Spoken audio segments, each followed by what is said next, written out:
So I want to do another e-bike build, electric mini bike, but this time around, I think I want to do a QS138. So the first e-bike build was the Amazon e-bike, based on a Mega Moto 80, added a swing arm. Then the second e-bike build was a QS120. This is the bike I took down to LA. If you haven't watched that video, go check it out. And then we built the QS90 e-bike with a 72 volt mold cell battery. I have a couple race videos with this bike. If you haven't seen those videos, go check them out.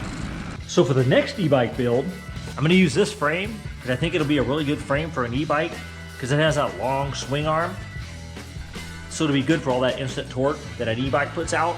And with this bike, I'll probably do a similar build to the first e-bike with a swing arm and add a mid-drive motor.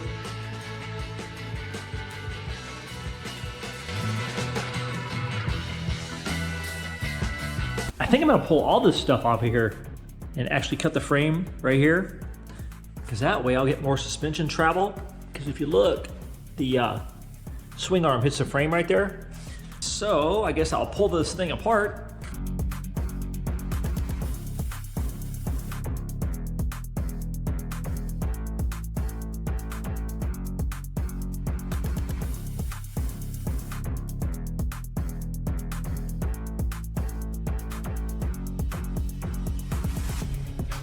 Now that I got that cut off, I'm gonna run a piece from here to here.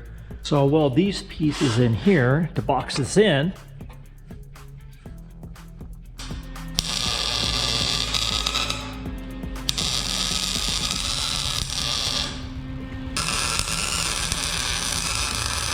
So I got everything welded up. Now I'm gonna cut the top shock mount off and relocate it up here. I'll go ahead and reinstall the swing arm.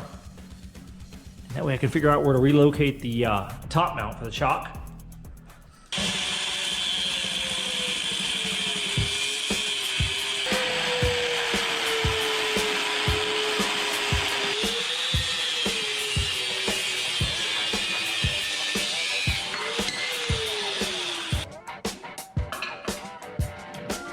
So it looks like I can mount the shock about right here and weld that up.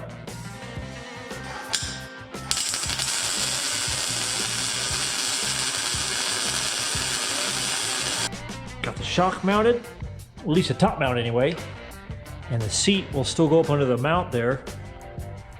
So all I have to do is weld up the lower mount.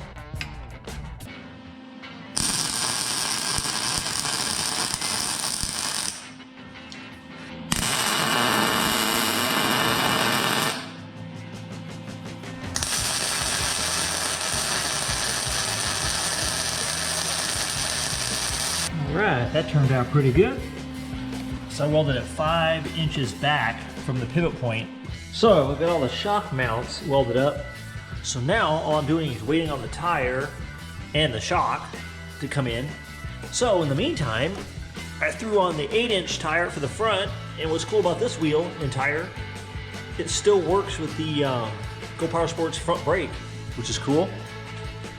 And then I picked up these risers and these handlebars. If you're gonna have the second fastest mini bike in LA, it's gotta look cool too.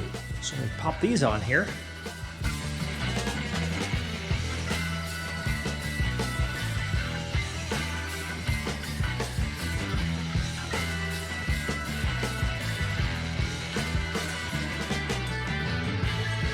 So what's cool about these risers is the bolts are long enough to where you can keep half of the original riser to add a little bit more rise on the handlebar.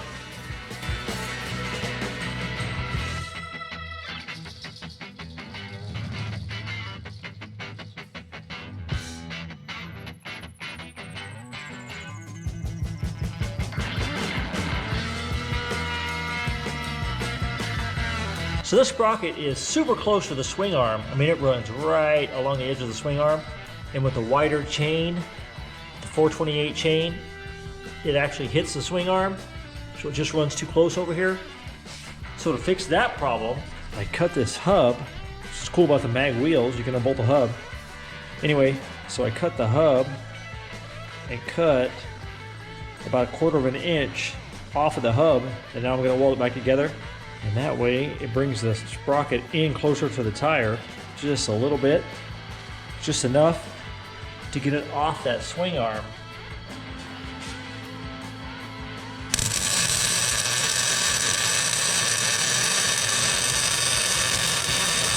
So I picked up this longer shock. It's longer by, I think, a couple inches. And it'll match up to the swing arm mount a lot better. And then the shock extenders if I need them. So I'm gonna go ahead and install that stuff on there. Okay, got the shock on here. Got it all bolted up. And the chain slide. And the chain tensioner. And the sprocket came out really good.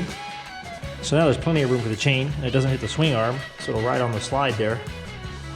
If you throw the chain on here, so there's plenty of room. So that'll work. So now, pretty much waiting for the motor to come in and the controller.